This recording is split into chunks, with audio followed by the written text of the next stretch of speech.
आज मैं सबके सामने खुलासा करने वाला हूँ, क्योंकि भाभी जी को कहते हैं कि सब बता के आते हैं। अपने एक्स्ट्रा मैरिटल अफेयर के बारे में बताया? मेरे अरे क्या बक रहे हो तुम रघु? मैं बक नहीं रहा, बिना सबूत के बात नहीं करता रघु। यहाँ टेस्ट मैच चल रहा था, बहुत बारिश हो गई थी, पूरा मैदान जो था वो समंदर की तरह बन गया था। तो हमने कहा चलो यार ये एक टाइटैनिक टाइप जो है वो फोटो खिंचाते हैं। बट उसके बाद ना किसी ने पेंटिंग की और ना किसी ने ब्रश पकड़ा। चलो शुक्र है, क्योंकि अगर ये होती ना, पेंटिंग भी होती अगर, तो इस फिल्म में टाइटैनिक पहले सीन में डूब जानी थी। वैसे ये शोएब अख्तर है, मेरे बड़े खास दोस्त हैं और लगता है ये भैंसा ही है, बहुत तकड़ा है। ये बहुत प्यारा पाजी, मैंने देखा मैं जब आपने सिक्स मारा था वो लॉन्ग ऑन पे खड़े थे। हाँ, वो रघु से कुछ सीख के आया था, तभी उसने मुझे बहुत कुछ बोला था मुझे। मैंने कहा मैंने भी जवाब अच्छा किया, आपने बता दिया आपके दोस्त हैं। मेरे को लगा इसको बोल रहे हैं कि भाई सुसु मत कर दियो, हमने भी नहाना है दोबारा। लग ऐसे रहा है फोटो में, है ना? जरीन देखकर या तो बहुत इम्प्रेस है या तो मुंह बना रही है। Zareen, let me tell you कि आपकी भी फोटो है हमारे पास। मेरी ऐसी कोई फोटो नहीं है। दिखा दूं? जरीन की फोटो लगाई जाए प्लीज जरा। अबे जरीन की लगाओ यार, रिहर्सल पे आते नहीं हो। जरीन सॉरी, थोड़ी टेक्निकल प्रॉब्लम चल रही है हमारी। Be professional, Am I supposed to feel bad about this? I am very proud about this. I will never feel bad about this. यहाँ आपो। From there to here, my friend. एक minute, इन दोनों में से आप कौन है? दोनों। आपको नहीं लग रहा कि आप रुको अलग-अलग रुको, ज्यादा मैं मोटी बताती लगती हूँ। वो 9th स्टैंडर्ड में है और वो थोड़ा वेट कम करने के बाद 12th स्टैंडर्ड में है। देखो Zareen, since you and me are on the same page right now, मैं तुमसे पूछा, फिर तुम्हें एक बार वजन फिर से बढ़ाना भी पड़ा, 8 kilo for Veer. The film was opposite Salman Khan. मुझे 25 किलो भी वेट पुट ऑन करना पड़ा। मुझे समझ में आता कि वेट कम करना लोगों के लिए मुश्किल क्यों है। सबसे बढ़िया डाइट है गरीबी, इसकी तरह बलराज का डाइट है, ना खाने के पैसे होंगे ना वेट बढ़ेगा। गरीब आदमी को जिंदगी में सबसे ज्यादा मुश्किल होती है वेट कम करना हो या बढ़ाना हो। ये अमीर लोग डाइटिशियन रख लिए, ये डेट खा लो baby, dry fruits, almonds, vegan burgers खा लो। हमारी गरीबों की औरतें बाजी वेट बढ़ाने के लिए खाना ज्यादा खाएं तो गैस हो जाती है, कम करने के लिए कम खाएं तो गैस हो जाती है। एक सेकंड रुक जा जरीन, आपने इतना डाइट किया, फिर रोल के लिए बढ़ाया, फिर घटाया, आपको कभी गैस हुई क्या? लकीली अभी तक तो नहीं। पकड़ा गया, झूठ बोलता रहता कुछ भी। इतनी सुंदर लड़कियों को गैस नहीं होती, वो दीपिका को होती है। अरे इनको डिओड्रेंट होते हैं, रोज फ्लेवर, पेटल्स फ्लेवर, अमीर हो गए। देखो ये लड़कियों को भी प्रॉब्लम होती है, ये आप उसको ये इंसान की प्रॉब्लम है, ये इंसान की मर्द औरत प्रॉब्लम का है। कोई लेना देना तुम मेरे नहीं। साथ हो लो। बट लड़कियों को जरा तमीज होती है, वो सुमड़ी में काम कर जाती है। यो जो लड़के हैं उनको धमाकों में जरा मजा आता है। और हमारे पंजाब में तो खास है, किसी को ये प्रॉब्लम है तो एक साइड उड़ जाती है। ऐसी वाली प्रॉब्लम टीम में किसको सबसे ज्यादा है? युवराज सिंह जो सबसे बड़े पद्दड़ है, तो मतलब सॉरी यार यू भी, बट दैट्स अ फैक्ट कि मतलब उसको कोई बीट नहीं कर सकता है। वो लंबा सा एक म्यूजिक चलता है, साउंड ऐसे ऐसे कि ऐसे लगता है भैंस बोल रही है। तो, अरे यार शो की बातें करो आप, हम उसको लेके बैठे हैं यार। बाजी, आपके पैशन और इंटेंसिटी की तो मिसाल देते हैं इंडिया में, ठीक है, लेकिन हर दिन एक जैसा नहीं होता। कभी ऐसा जरूर हुआ होगा कि गीता भाभी टीवी पे मैच देख रही हैं और आप पिट गए बॉलिंग में और वापस आके घर पे क्या बहाना मारते हो फिर? नहीं, हमारी क्रिकेट के ऊपर बात नहीं होती है। क्यों? क्योंकि उसको इतना क्रिकेट का पता नहीं है। तो आपको कहाँ देख लिया उन्होंने आईफा में परफॉर्म करते हुए? लेकिन ताज्जुब है कि गीता भाभी को क्रिकेट में उतना इंटरेस्ट नहीं है, लेकिन हमें हैरानी बिल्कुल भी नहीं, क्योंकि हमें कहानी पता है। एक्चुअली वो हुआ ऐसा था कि आईपीएल जब शुरू हुई थी, पहला ही साल था, मैंने ऐसी चांस लिया, पूछ लेता हूँ कि टिकट चाहिए, would you like to come for the game? वो कहती लेट मी थिंक। तो 2 घंटे बाद मैसेज आता है कि या I would need couple of tickets. मैंने कहा ठीक है, मैंने कहा बात बन गई। तो ड्राइवर आया टिकट लेने, मैंने कहा ठीक है ये ले जाओ। मैं पूरा दिन मैच जब चलता रहा, मैं देखता रहा स्टैंड में, मैंने कहा यार नज़र तो नहीं आ रही कहीं। बाद में जब पता चला तो वो ड्राइवर मैच देखने आया हुआ था, और जो पासिस थे वो इतने अच्छे थे और ड्राइवर की तो चांदी हो गई, वो उसकी मौज लग गई, बट उसमें मेरा कांड हो गया। बट एनी हाउ फिर वो पास एक फिर भी जरिया जरूर बना, क्योंकि उसको लगता था अब इसने मुझे फेवर की है तो इसको एक बार मिल लेती हूँ चाय या कॉफ़ी पे। बट एक बार फिर जब कोई शेर के मुंह में खून लग जाए तो फिर बच के कोई नहीं गया। कॉफ़ी पे मिले थे, फिर उसके बाद मुलाकातें जो है वो बढ़ती गई, और आज ऑफ कोर्स 2 साल हो गए शादी हुए, तो it's been a great journey. Cricket का पास आप दोनों को पास ले आया बेसिकली। बिल्कुल।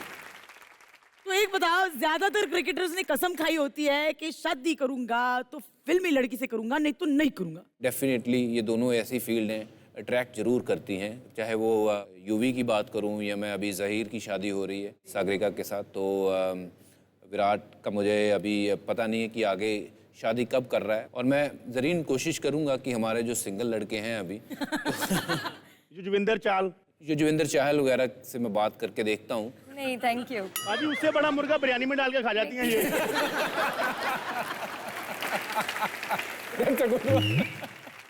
बाजी, मैं आपसे अब आपके टोटकों के बारे में पूछना चाहती हूँ। सुपरस्टिशंस जो होते हैं, सही शब्द आजमाना मैंने। बिल्कुल टोटके होते हैं, हर प्लेयर के होते हैं, और हर सीरीज आती है नई। मैं तो ये करता हूँ कि नई सॉक्स पहनता हूँ, मेरे अंडरगारमेंट सारे मैं नए पहनता हूँ, देखता हूँ कि पहली इनिंग में बॉलिंग कैसी हुई, अगर तो विकेट मिल गए तो फिर पूरी सीरीज वही चलते हैं।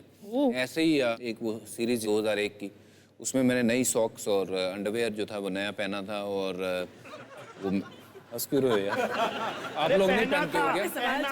सब लोग पहनते हैं यार, अंडरवेयर के नाम पे हंस रहे हैं सब। पहनना चाहिए।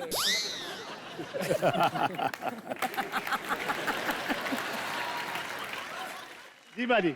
तो मैंने पहली इनिंग में 4 विकेट लिए मुंबई में, अगले मैच में मैंने कहा यही पहनते हैं। अगली इनिंग में 6 विकेट लिए, सेकंड इनिंग में 7 लिए। मैंने कहा यार ये सॉक्स और अंडरवेयर का कमाल है। मैं बॉलिंग तो खैर जो हो रही है वही हो रही है। तो अगले मैच में मैंने फिर पहने, फिर मैंने लिए 8 और 7 विकेट, 15 विकेट, मतलब 3 मैच में 32 विकेट ले लिए। तो सीरीज़ ख़त्म होने के बाद देखा मैंने, जब पहले स्पाइक्स निकाला तो यहाँ से छेद था बहुत बड़ा, और बाकी की मैं बात नहीं बताऊँगा और कहाँ छेद थे। तो ऐसे बहुत से प्लेयर हैं। सनत जयसूर्या, उसका एक अजीब ही तरीके का टोटका है, वो इधर उधर ही पता नहीं क्या क्या करता रहता था, बैट इधर उधर मारता था।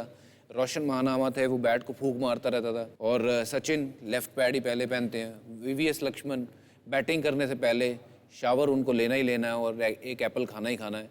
तो ऐसे हर प्लेयर के छोटे छोटे टोटके हैं। हमारे भी यहाँ कलर चैनल वाले बड़े टोटके करते रहते हैं। इन्होंने भी जोशी को बुलाया था, पहले मलिश्का और रघु को एक साथ बिठाने वाले थे पाजी, फिर कहते यार एक साथ मत बिठाया, ऐसा लग रहा है तांत्रिक ने खोपड़ी पकड़ी हुई है।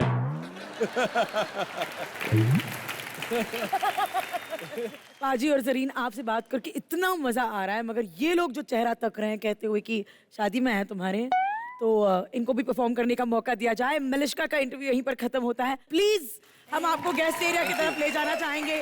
थैंक यू सो मच बाजी। Ladies and gentleman, please welcome the queen of television, Mouni Roy. आज हमारा पहला शो है। We really want to know कि ये सेटअप देखो, इन थोबड़ों को मैंने देखो। सबसे पहले आके जो नोटिस की चीज वो है ये सेट बहुत बहुत ज्यादा है ना? अच्छा है जी, Amazing. Very very tastefully done, and मुझे लग नहीं रहा है मैं किसी शो पर आई हूँ। I can see few of my very close friends here and घर these का kids, माहौल है। and it's a colors show। मैं ना बचपन से फॉलो किया आपको, अच्छा, मतलब क्या इतना बात? सा था तब से। क्या बात है। और एक बात फैक्ट है कि वेजिटेबल की दुनिया में आलू की सब्जी का और क्रिकेट की दुनिया में द ग्रेट भज्जी का कोई तोड़ नहीं।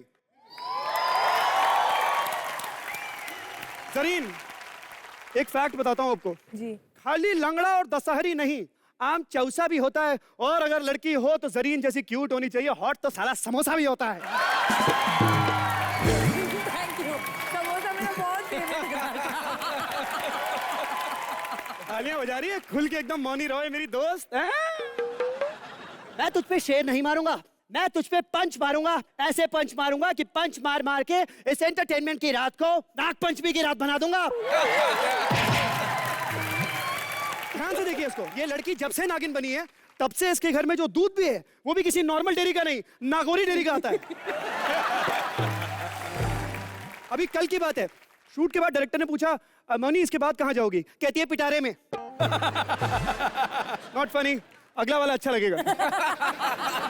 खुद ही बोल गया। अच्छा जी। कलर्स वालों ने इस एपिसोड के लिए पूछा, मोनी यार you are a very expensive artist, कितना पैसा लोगी? कहती है मैं 8-9 लाख नहीं लूंगी, मैं 10 लूंगी। अब हम बात करेंगे अरे टेलीविजन की बेहतरीन अदाकारा, the superstar, the game changer of Indian television, Mouni Roy के बारे में नहीं, वो बिना डेली सोप वाली दीपिका बैठी हुई ना उसके बारे में। गरीब एक्ट्रेस। भाजी इसके बारे में एक डिटेल है जी। ये कलर्स टीवी पे ना बहुत बड़ा शो कर रही थी। शो का नाम था ससुराल सिमर का। वो अलग बात है कि पिछले समर में ससुराल सिमर का इस सिमर के लिए समाप्त हो गया, मगर तब से लेकर अब तक रोज दिन में 12 घंटा ही अपनी बालकनी में इससे खड़ी रहती है। एक दिन आते जाते मैंने पूछ लिया इससे कि यार दीपिका क्या चक्कर है यार, तुम बालकनी में क्या खड़ी रहती हो, ऐसा क्या है बालकनी में? कहती है रवि किसी को बताना मत, एक्चुअली शो के बाद ना मैं नहीं चाहती कोई मुझे ये बोले कि दीपिका कक्कड़ अपने घर पे बैठी है। कलर्स टीवी के सभी दर्शकों को एक वैधानिक चेतावनी, अगर आपके सर में जुए हो या बालों में डैंड्रफ हो तो तुरंत शैम्पू कीजिए, वरना हालत मेरे प्यारे दोस्त रघु जैसी हो जाएगी। धारावी का कटप्पा। हेलो ऋत्विक, यार तूने तो कहा था यहाँ पे इन लोगों ने किसी सुपरस्टार को बुलाया, अभी तो रवि दुबे। हाँ पता है तुझसे ज्यादा टैलेंटेड है, लेकिन यार इसके साथ काम करके अपने पास गाड़ी थोड़ी ना आएगी। एक काम कर, वो जो EMI पे गाड़ी ऑर्डर की थी ना वो कैंसिल कर दे। हाँ हेलो, हाँ सरगुन, नहीं आया ना पार्टनर। हाँ वो 125 रुपए में ऑर्केस्ट्रा एंकर करता है ना ऋत्विक धनजानी, उसकी गर्लफ्रेंड है ना, अरे वही जो पार्टी में तुम्हारी चप्पल पर्स में लेके भागी थी वही। I'll call you later, baby. Yeah. वो चप्पल मैंने नहीं चुराई थी, ऋत्विक ने मेरे पर्स में रखी थी। अच्छा। मैंने तो सिर्फ बाथरूम से डियो चुराया था। अगर चुराई ले आता तो लगा भी लेती। ये छोड़ो, ये बताओ आशा कि पहली बार टीवी पे आके कैसा लग रहा है? हेलो, मैं पहली बार नहीं टीवी पे बहुत बार आ चुकी हूँ। मैं टैलेंटेड बंदे के साथ आने की बात कर रहा था, फुल पावर।